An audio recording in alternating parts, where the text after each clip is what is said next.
I'm very happy to be moderating today's session. The topics of today's session are monopsony power and the transmission of monetary policy, and sticky continuing tenant rents. Of course, special thanks to the organizers, Rafael Schondle and Dominic Smith. Before we get started, let me go over a few details on the webinar format. So the webinar is 45 minutes in total, with two presentations of approximately 15 minutes each, and a 10 to 15 minutes Q&A session at the very end. Attendees do not have the option to switch on their audio and video, but are invited to write comments or questions in the Q&A space. You can, of course, post your questions during the presentations already and do not have to wait until the very end. I will then select questions to be answered in the Q&A session of the webinar after the presentations. The webinar is also live streamed via the CEBRA YouTube channel, recorded and made available on the CEBRA website and CEBRA YouTube channel after the event. And finally, as a disclaimer, participation in a CEBRA webinar does not constitute or imply an endorsement, recommendation, or favoring endorsement of the views, opinions, products, or services of the Central Bank Research Association or any other participating institution, individual, or entity. All views expressed during a CEBRA or CEBRA co-hosted event are strictly those of the authors, discussants, and other participants, and not those of CEBRA and the co-sponsoring institutions or any other participating institution. Without further ado, let me now introduce our two speakers. Our first presenter is Sergio Salgado. He is an assistant professor of finance at the Wharton School of the University of Pennsylvania. And today he'll be talking about monopsony power and the transmission of monetary policy.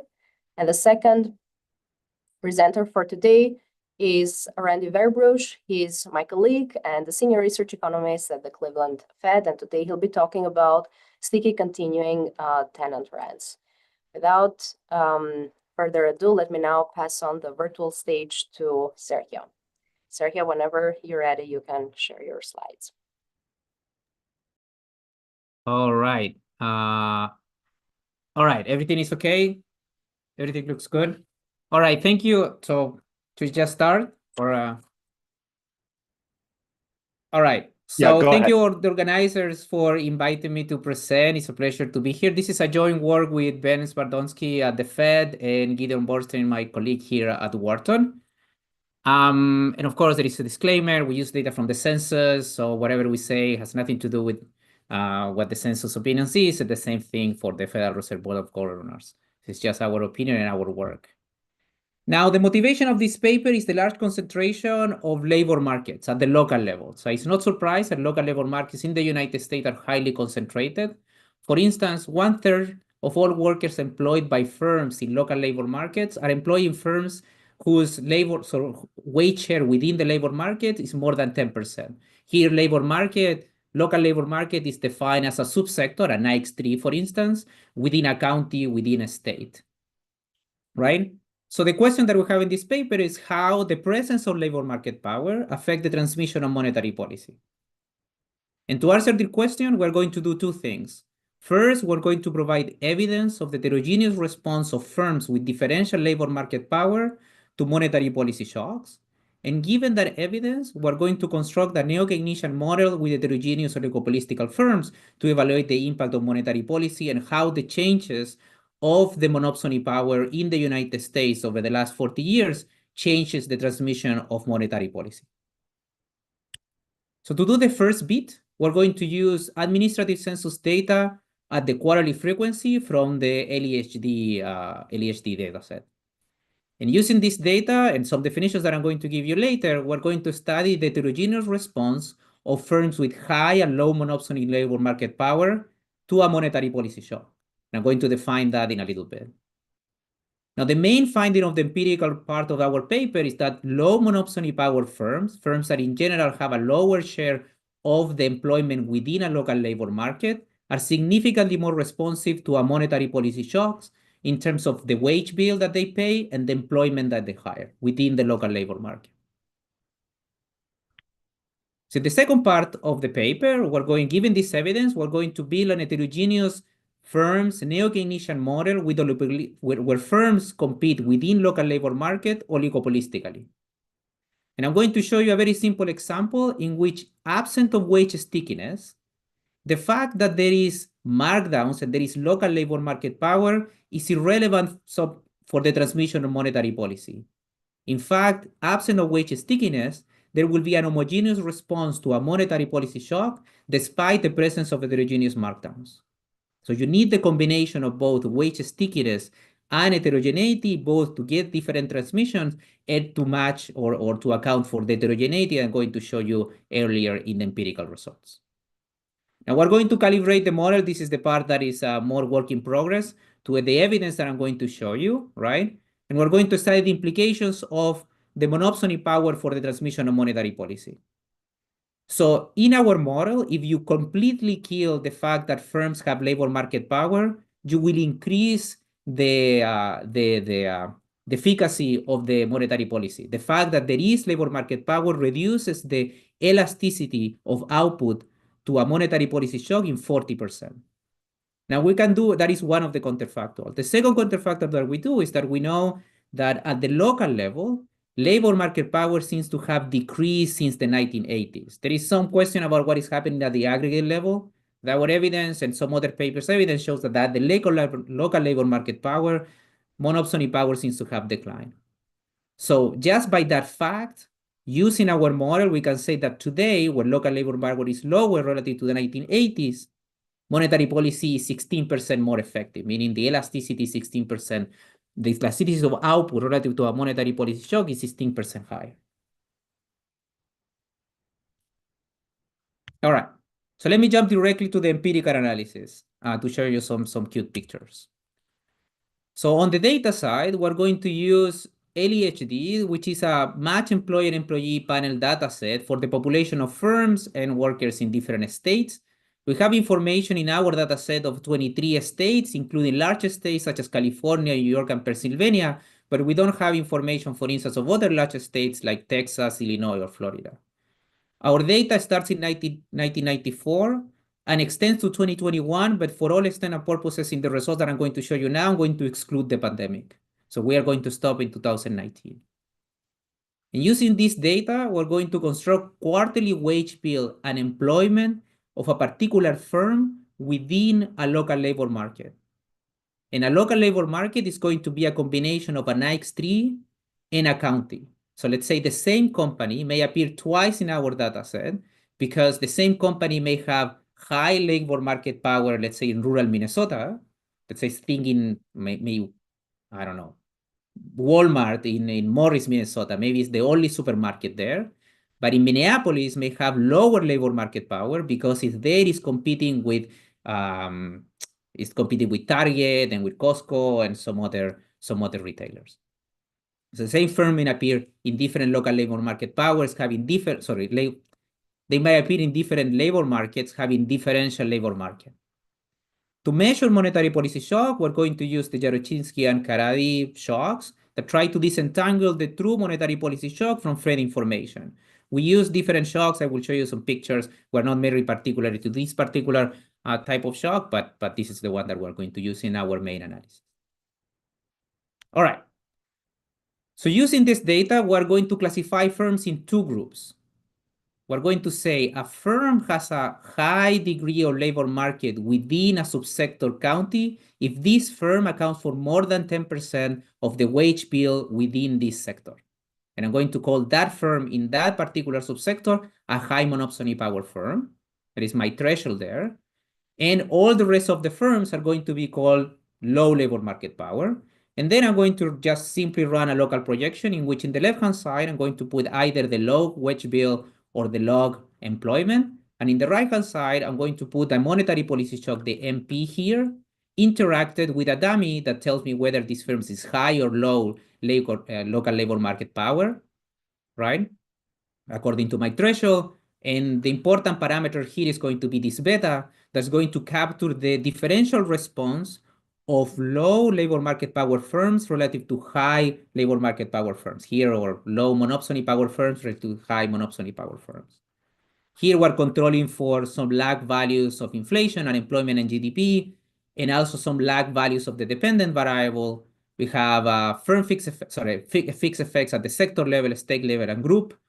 And I'm also going to control for some firm characteristics. And in each case, I'm going to interact these characteristics, such as the age of the firm, the size of the firm, or whether it has some monopoly power, which I'm going to define in a second, interacted with also with the monetary policy shock. So the one that we care is this beta, which is this differential response. So in this plot, I show you what is that beta parameter along my local projection. So what this is saying is that in terms of the wage bill, low monopsony power firms are more responsive to the same monetary policy shock related to high monopsony power firms. In terms of magnitudes, at quarter 8, low monopsony power firms are around 50% more responsive than the high monopsony power firm. That is in terms of the wage bill. In terms of employment, the response is more muted, but it's still significantly larger for those firms that have low monopsony power firm. In terms of magnitudes, again, at quarter 8, firms that have low monopsony power are around 15% more responsive to the same monetary policy shock that firms that have high monopsony power within the labor market. Now, the results are robust to a battery of examples and changes that we have been running inside the census. Here I'm showing you only 4. I will describe it in a second. Inside the census and the RDC, we have 20 more. Happy to keep talking about those later in the Q&A. So you may concern that this is it's not about monopsony power. Maybe it's about the age of the firm. We know that younger firms may be more responsive to aggregate shocks in general, in particular to monetary policy shock. If you control by age or by size or both at the same time, you get basically the same response. Maybe you may concern that this is not about monopsony power with respect to workers, but monopoly power with respect to what these firms are selling. We can sort of control for this monopoly power by defining firms that have a significant share of a significant sales share in a particular sector. If you control for that, you get the sample is smaller because we're using data from LBDR. We can talk about that later, but the results are relatively similar. If you don't like the Karinsky and Karady shocks, we can do it with Bauer and Swanson. Or if you don't like this definition of the 10% for defining a local labor market, we can separate firms according to the Herfindahl index of the local labor market when they are competing. And if you divide these above the median and below the median in terms of the Herfindahl index, you get more or less the same result. So this result is quite robust for different specification and holds for also for other things. Commuting zone, if you control for national size rather than the size within the labor market, if you have a more granular definition of monopsony power, if you control for the characteristics of the worker, so on and so forth, everything looks pretty similar to the plot that I showed you before. All right. So hopefully I have convinced you that monetary policy is heterogeneous across firms with different local labor market power, right? It is significantly larger for those firms that have low labor market. Conditional on this, let me show you, use 5 to 4 minutes to just tell you what are we doing in the model. So the model that we have is a discrete time infinite horizon model. There is a representative household and monopolistically competitive firms, right? The important bit is that there is a continuum of local labor markets, right? Defined by J in this case, but within each local labor market, there is a finite number of firms. And these firms compete for workers a la Bertrand. Now, the important part here is that besides price stickiness for the firm, for these firms, the important bit is that there is wage stickiness. Firms, when they decide what wage to place there to attract workers, they don't know when it's going to be the next time that they can change their wages. So I'm not going to go into detail in the problem of the household. The problem of the household is quite standard. The important part is that solving the problem of this household deliver the labor supply that depends both on the wage within the local labor market, right, the IJT, and the wage across labor markets. And it depends on both elasticity of the labor supply within labor markets, the ETA, and the elasticity across labor markets. This is just quite standard, and it's just the solution of the problem of the house. The problem that is more interesting is the problem of the firm that can change the wage in a particular period. And just to take things on time, let me just show you directly what is the solution of this problem.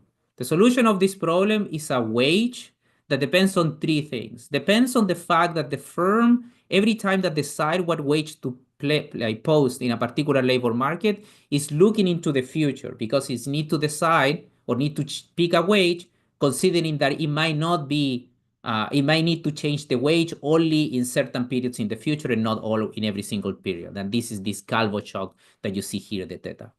It also depends on the marginal revenue product, right? That depends on both the productivity of the firm, which is fixed, and the monetary policy shock, and depends on this guy that is going to define the markdown. And the markdown, importantly, depends on the wage bill share of this company or this firm within the labor market. So let me show you one analytical result, and then I will show you the quantitative result. What I want you guys to get is that the markdown these firms get is increasing in the share that this firm has within the local labor market. At the limit, if these firms are very small, right, the share is close to zero, they only care about the elasticity within the labor market. And if this firm is very big, the share is close to 1, they care about the elasticity of the labor supply across labor markets. And this line represents kind of the optimal desired markdown for a firm that's changed the wage in a particular period. Now, suppose the monetary policy have suppose only 3 firms, a small firm, a medium firm, and a large firm with different level of productivities. All firms will change their wages proportionally, and the wage shares, the SIJ, the share within the labor market will not change. And because of that, the markdown doesn't change. And because of that, the transmission of monetary policy to the wage is almost 1-to-1. There is full pass-through. Therefore, there is no heterogeneous response of monetary policy, despite the fact that these firms have labor market power.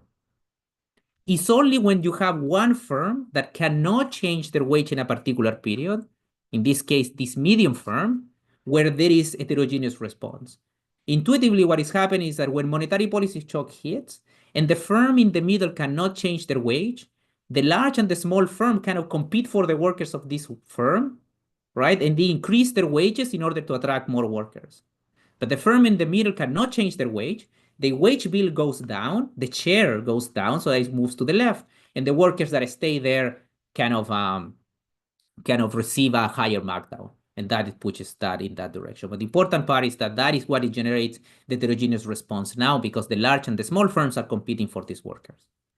So let me use just 30 seconds to show you the quantification. This is just our calibration. Let me show you only one plot. The model replicates the fact that low monopsony power firms are more responsive to high monopsony power firms. Just to conclude, let me show you that when you compare 2 economies, one economy in which is calibrated at the current levels of monopsony power in the United States, and one economy that is calibrated to the levels of monopsony power within a labor market and the 1980s, monetary policy is more responsive now than the 1980s, only from this mechanism. So I don't want to use more time. Let me just conclude. We document that low monopsony power firms are more responsive to monetary policy. We construct the neo-Keynesian model with heterogeneous and local firms. These guys compete, have some Calvo shocks. There is some issues about how we're solving this problem. I'm happy to talk about the kind of the intricacy of the quantification, but the model replicates this micro evidence that I show you. Because the oligopolistically competitive nature of our model, the fact that there is labor market power, that reduces the efficacy of monetary policy. The fact that there is a decline in local labor market concentration, it seems to have increased the efficacy of monetary policy around 16% in respect to how much they can affect output. Happy to answer more questions, but thank you so much for your time. Thank you so much, Sergio. And now we will pass on the virtual stage to Randy. So I think that, Sergio, you need to share. All right. All right. Thank you so much. Can you see my slides now? We cannot. Better? We can now. Thank you so much. All right, thanks. Thanks so much to the organizers. Really, really pleased to be able to share this stuff with you. I have some co-authors, Josh Gillen at the board, Lara, my colleague here, and Hugh at the BLS. And we have an unusual disclaimer. We have the normal disclaimer, which uses our views, not the views of our employers, but there's a second one, the presentation from the BLS, by the way. The presentation provides a summary of research results, information being released. It's for statistical purposes to inform interested parties, and to encourage discussion of work in progress. Does not represents an existing or forthcoming official BLS statistical data product or production series. Right. Hey, Randy, I think your microphone is cutting in and out. Is there any chance it got covered or something? I don't see it covered. Okay. All right, we'll keep trying then. Okay. All right, so the motivation for this study is we're studying continuing tenant rents mainly, and rent is a key driver of inflation and consumption. So we really need to understand the dynamics of rent if we're going to understand inflation. And this is especially the case because of the OER approach to homeowner shelter costs that's taken in this country, many countries. And we think there's a surprising lack of attention to this in the literature. And one of the key things to just emphasize how important they are, rents drive 30% of the CPI and 18% of PCE, and they're very persistent. So here's some more motivation. When I'm plotting here at CPI rent, which is the same as PCE housing basically, and also the SFRI, which is a new tenant rent series in red. And you can see that the new tenant rent series leads, and is, you know, the CPI rent, CPI owners equivalent rent shelter costs are much more persistent than that. So why are they so persistent? This is a key topic in policy discussions right now. And it's, you know, we're going to argue and prove to you that this is really due to the dynamic of continuing tenant rent. But what are our contributions? We're using confidential CPI housing microdata, which is fantastic data for this kind of study. I'll explain, you know, a little bit more in a second. We quantify the importance of continuing tenant rents. That's new to the study. We also study their behavior vis-a-vis new tenant rents. We've got some interesting results along those lines. And, you know, one of the things we're looking at in this paper is what do standard models predict and where do they fall short? And one of our key findings I've kind of alluded to is the persistence comes from the fact that continuing tenant rents are often rigid. That's even if the Taylor Ferry allows you to change your price, a lot of times they don't change at all. And you're already paying the quote menu cost anyways because you're writing a new contract. So despite that, a lot of tenant rents remain completely rigid. And if they do change, they don't adjust all the way to the flex price rent. And then we explore the role of a rent gap, which is the difference between the actual rent that a continuing tenant is paying versus the hypothetical rent that unit would command if it was on the market for a new tenant. And this aggregate rent gap, I'll show you, varies over time. It's slightly elevated right now, but not super elevated. And we also demonstrate the role that this rent gap plays for both the extensive and intensive margins of price adjustment. So here's the data. It's the BLS housing survey that they use to collect rents for the CPI. It's about 40,000 rental units. These are surveyed every 6 months. And the survey follows the unit, not the renter. So you observe if a new tenant has moved into the unit. The data we have go from 1999 to the present. The units are divided into 6 panels. There's a January panel with surveyed in July. There's a February panel resurveyed in August, and so on. And this is a geographically representative sample by design. The data include the move-in date, the structure type, the number of rooms. Unfortunately, it does not have floor space. It's one of the things we don't have. They tell you if it's a rent-controlled unit or not. We have the aggregation weights that are used in the CPI.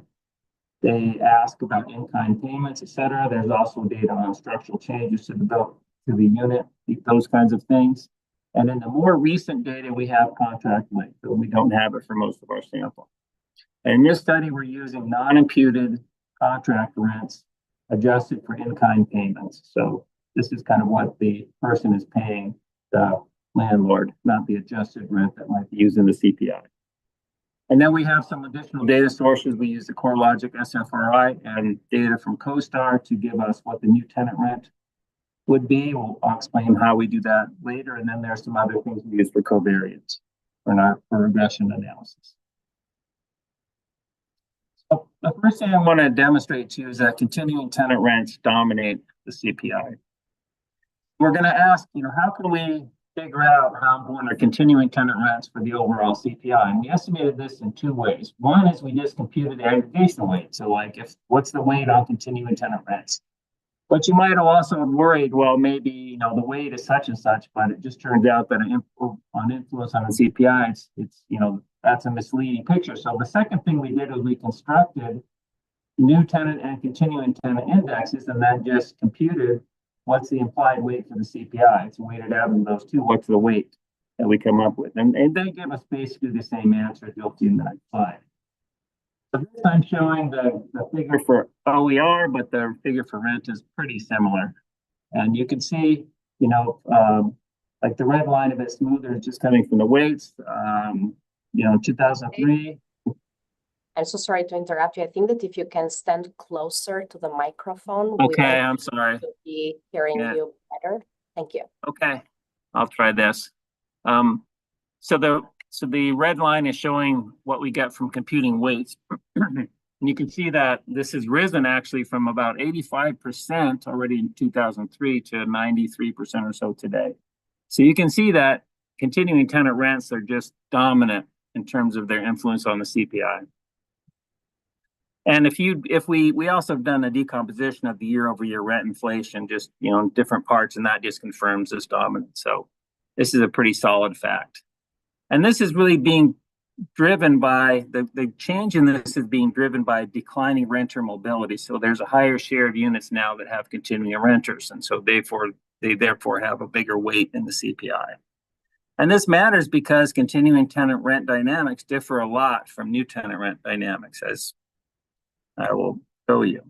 So the first fact I want to show you is just persistence from 100% nominal rigidity. So this slide is showing the distribution of rent changes by tenant type over 6-month periods, and you can see this huge spike at 0.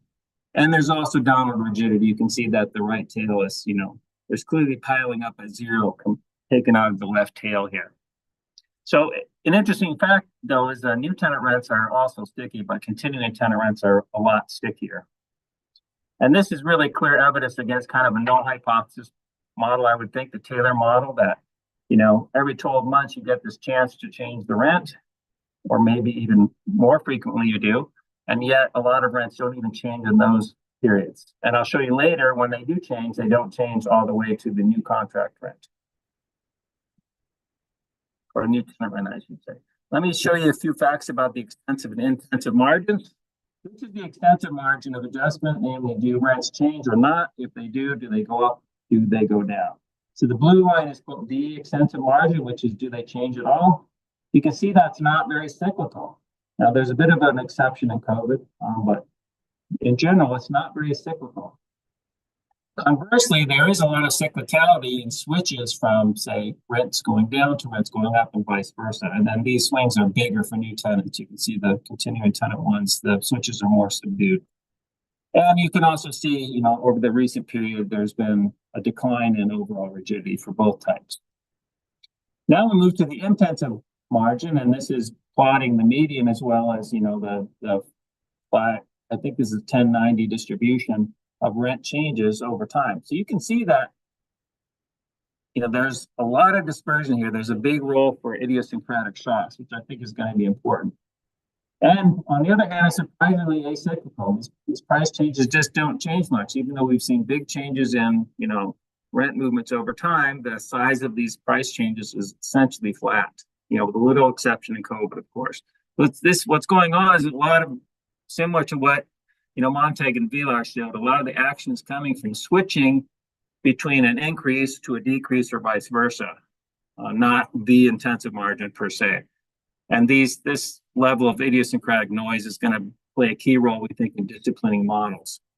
Now, there's a key heterogeneity, just to let you know. Single family is much stickier than apartments, and they're somewhat less sticky as well.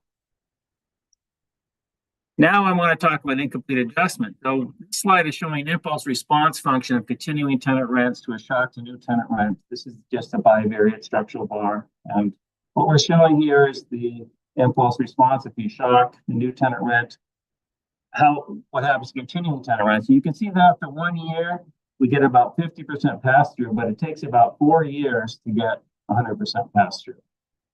And, you know, there seems to be a lot of noise in the data. So that's the sense in which, you know, adjustment is incomplete, and that's contributing to persistence.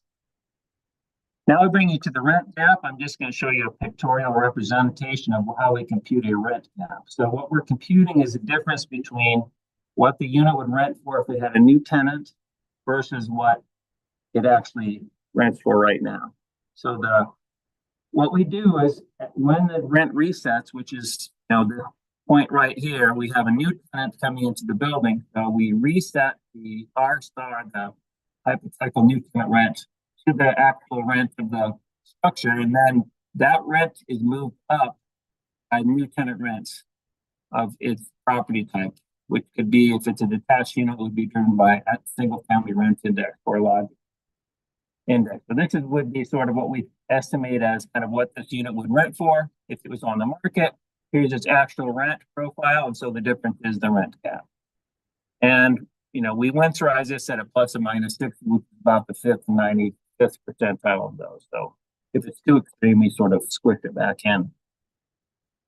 So does this rent gap matter? Here's some findings we have.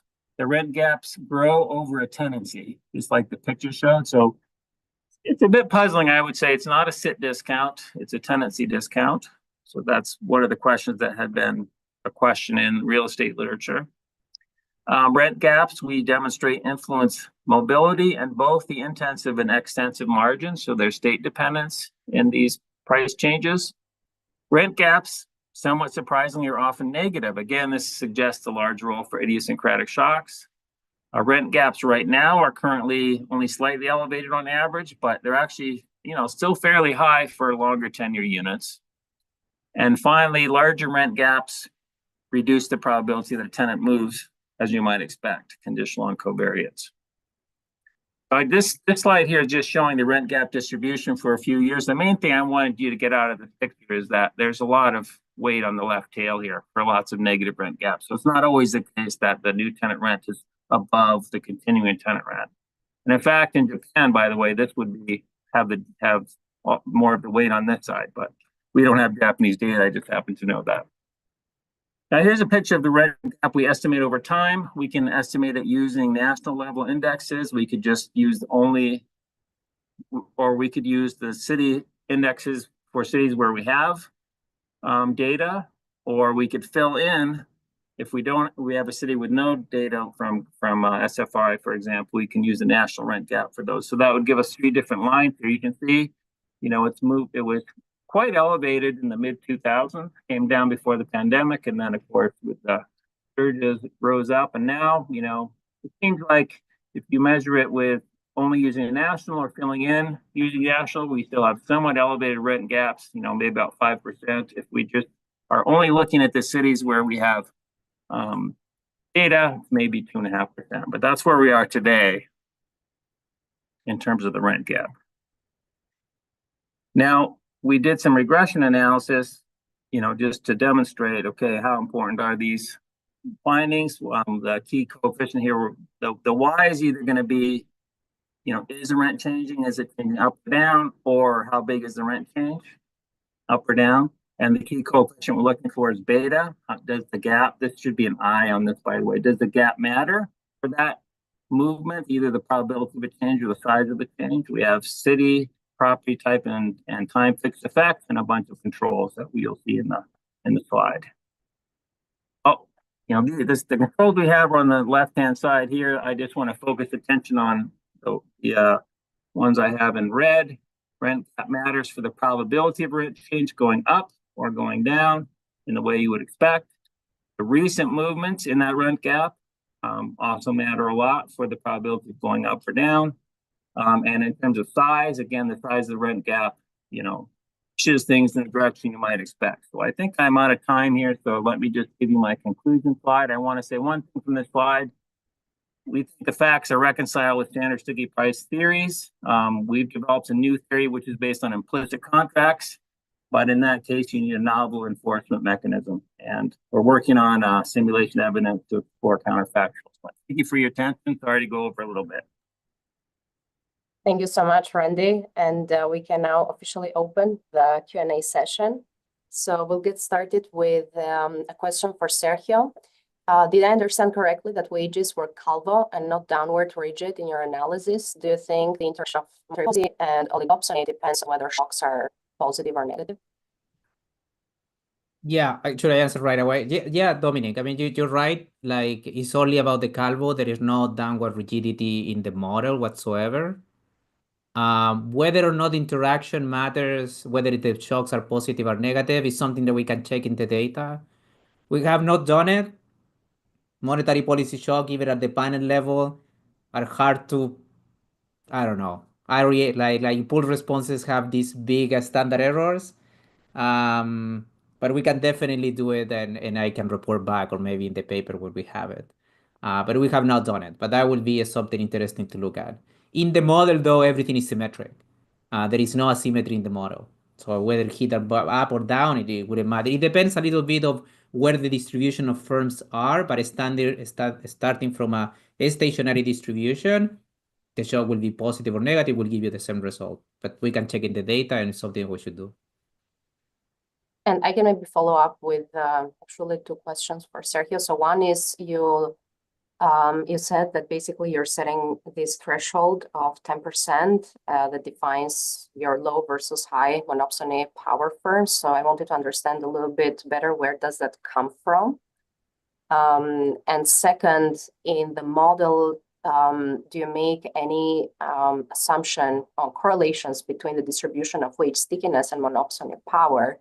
And what I mean by that is that, well, I can, basically think that wage stickiness is an endogenous outcome of monopsony power. So, and maybe that does not matter, but I just let me start from the second. No, we don't do any correlation. Like firms, there is some calvo shock that makes your wage sticky, and whether you are a large firm, small firm, or a high monopsony, low monopsony, we don't do anything in the model. I think it's something important. We have been asked this before, but I mean, you guys may not know this literature much better. It's hard to come up with wage stickiness measures for large and small firms. I think it's something that we can do. We have some information from Denmark in my other projects that points to heterogeneous wage stickiness for large and small firms. So that is Denmark. It's a different country, so it's hard to come by. But it's something that we should look. Now, in terms of the data, we don't have much more information in the LEHD to try to understand wage stickiness itself. We don't have information of the contracts or some of the information, but it's something that we could look at. Finally, on the 10%, why we decide 10% was a little bit more of an heuristic. We have the distribution of firms or the wage share of firms within a labor market.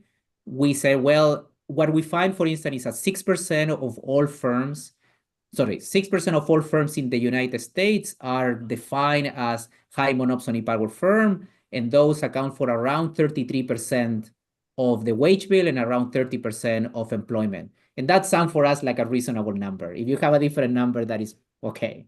Now, what we did, though, is to look at different thresholds, right? Whether it's 10%, 5%, 15%, and we didn't get that out of the census, but there is a nice gradient to the extent, in the sense that if you start looking at the very big firms, suppose you compare those firms that have 5% of the local labor market versus the rest, the difference are significantly larger. So to the extent that you start focusing in the mega firms in the economy, you should see much of a difference between the high monopsony and the low monopsony power firm. But we don't have a theoretical way to think, oh, this should be 10% because, let's say, some estimate of the labor supply tell us that is more high monopsony power versus low monopsony power. I didn't have an idea, but yeah. Thank you. And now a question for Randy from Dominic. Did your calculation of the rent gap include an implicit impact on OER? So I think that's an interesting question. What we do is we compute the rent gap at the unit level. And then when we're aggregating that, we're not using aggregation weights either for rent or for OER. So in that sense, what you may be concerned about is for OER, say detached units would have a bigger weight. Detached units we would expect to have more rent gaps because they tend to have longer tenure tenants and stickier rents.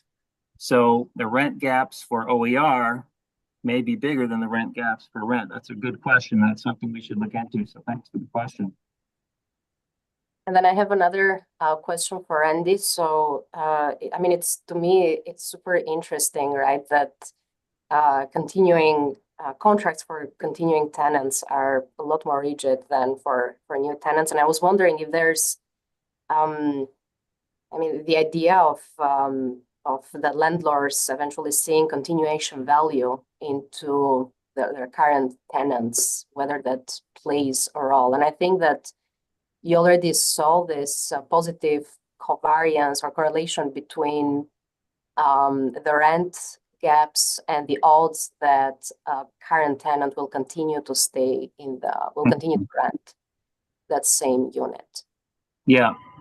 I mean, the surprising thing we found is that these rent gaps kind of get bigger over time on average. So you would think just to keep the tenant, I just have to keep it below market, and that should be enough to keep them in, but it actually gets farther and farther. So, that makes me wonder if we, some other mechanism or what the mechanism is for that. Why is that an endogenous outcome? So like in the theory we're developing, for example, would be consistent with that actually, as it turns out, because what we're using there to enforce the implicit contract is Rottenberg's idea of angry customers. And so the way he models it is you have the customers assume that the customers kind of insist that the landlord puts some weight on their utility when they're making the renegotiation changes, when they're making a new rent offer. And so that might, I haven't worked it out, but I think that might lead to this kind of very, very sluggish adjustment where, every time you get a rent reset, you just can't, move them all the way up because they might get pissed off and leave.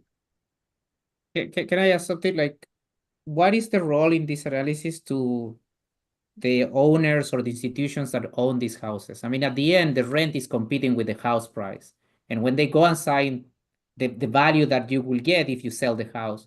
So when this owner goes and negotiate the wage or the rent with the new tenant, right, is waiting, okay, what is the net present value of keeping a renter, anybody, versus just selling the house whatsoever? Is like over time, house prices are increasing. Is that what is behind about the changes in the gap? So no, actually, this gap is just between sort of what the unit would rent for if it had a new tenant versus. I understand, but the guy could just sell the. Right. So for detached units are easy to move in and out of the rental market. So that's true. I see. For the detached units, what's going on with prices is going to be a key determinant one would expect. And that's an interesting thing for us to look into is, do we see, in the data, we might be able to find some evidence for that, consistent with that. Because in general, we see these, sort of what you might expect, the opposite, which is detached units don't seem to do much, but maybe city by city wide, we might be able to pick up something. So thanks for the suggestion. I mean, another, I guess, alternative is that conditional on the owner being decided that they're not going to sell the house, right? There might be some aversion towards ambiguity in the future. And so it's kind of a response to anticipated future uncertainty. Right. Just, an alternative. Yeah, we'll think about that. Thank you.